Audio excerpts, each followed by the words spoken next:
বহু পুৰণি কথা। এজন ৰজাই তেওঁৰ মানুহ এজনক ক'লে যে তেওঁ ৰাস্তাৰ মাজত এটা ডাঙৰ শিল থৈ দিয়ক।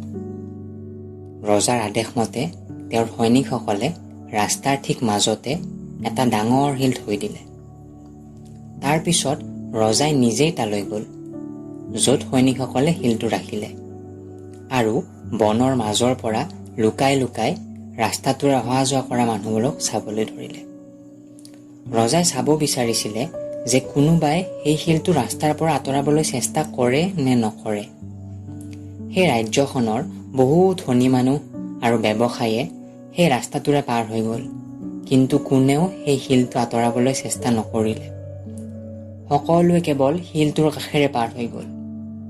বহুতো মানুহে ৰজাক ৰাস্তাটো চাফা নকৰাৰ বাবে কথা শুনালে,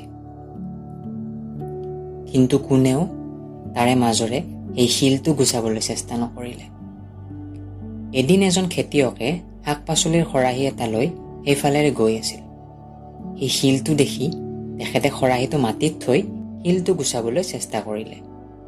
বহু সময়ৰ চেষ্টাৰ ফলত তেখেতে কিছু আঘাত পোৱাৰ পিছতো শিলটো কিবাকৈ ৰাস্তাৰ পৰা আঁতৰালে। তাৰপিছত যেতিয়া তেখেতে ঘূৰি তেখেতৰ এই শাক পাচলিৰ খৰাহীটো ল'বলৈ পুনৰ গুচি গ'ল, তেতিয়া ৰাস্তাৰ ঠিক একে জেগাতে এটা টোপোলা দেখা পালে, যিটো সেই শিলটোৰ ঠাইতে ৰখা হৈছিল। খেতিয়কজনৰ অলপ আচহুৱা লাগিল। তেখেতে সেই টোপোলাটো উঠালে আৰু দেখা পালে সেই টোপোলাটো সোণৰ মুদ্ৰাৰে ভৰি আছিল, আৰু সেই সোণৰ মুদ্ৰাবোৰৰ মাজত এখন সৰু কাগজৰ টুকুৰা আছিল, আৰু তাত ৰজাই বাৰ্তা এটা লিখিছিল। সোণবোৰ সেইজন মানুহৰ হ'ব যিজনে সেই শিলটো ৰাস্তাৰ পৰা আঁতৰাব। বন্ধুসকল, জীৱনত অহা সমস্যাবোৰ আৰু বাধাবোৰ আচলতে এটা অপৰচুনিটি, যাৰ জৰিয়তে আপুনি আপোনাৰ পৰিস্থিতি সলনি কৰিব পাৰে। য'ত কিছুমান মানুহে এই বাধাবোৰ দেখি কমপ্লেইন কৰি থাকে, গিভ আপ কৰি দিয়ে, তাৰ বিপৰীতে আনজনে ইয়াৰ জৰিয়তে অপৰচুনিটি তৈয়াৰ কৰে। আপোনাৰ জীৱনত যিমানেই সমস্যা নাহক কিয়, কিন্তু কোনো মানুহে তেতিয়ালৈকে হাৰি নাযায় যেতিয়ালৈকে তেখেতে গিভ আপ কৰি নিদিয়ে।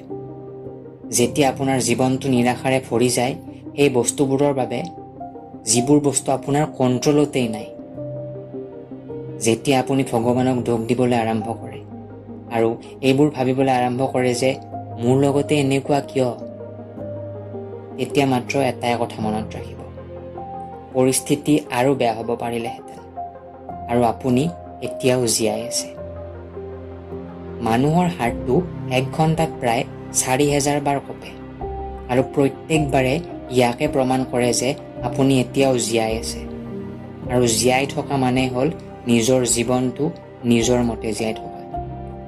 আপুনি বেলেগক কণ্ট্ৰল কৰিব নোৱাৰে, পৰিস্থিতিক কণ্ট্ৰল কৰিব নোৱাৰে, কিন্তু আপুনি নিজক কণ্ট্ৰল কৰিব পাৰে, আৰু সেইটোৱে হৈছে সকলোতকৈ ডাঙৰ কথা। গতিকে একশ্যন লওক আৰু নিজৰ জীৱনটো সলনি কৰক। আপোনাৰ জীৱনটোত প্ৰব্লেম নহয়, সেইবোৰ চেলেঞ্জেছ হয়, তাক অভাৰকাম কৰিবলৈ শিকক। সমস্যাৰ লগত টক্কৰ দিবলৈ শিকক, তাক অপৰচুনিটি বুলি ভাবিবলৈ আৰম্ভ কৰক, যাতে আপুনি নিজক ইম্প্ৰুভ কৰিব পাৰে আৰু নিজকে কালিলৈ বেটাৰ বনাব পাৰে। Thank you for watching our video. Keep learning, keep growing, stay motivated.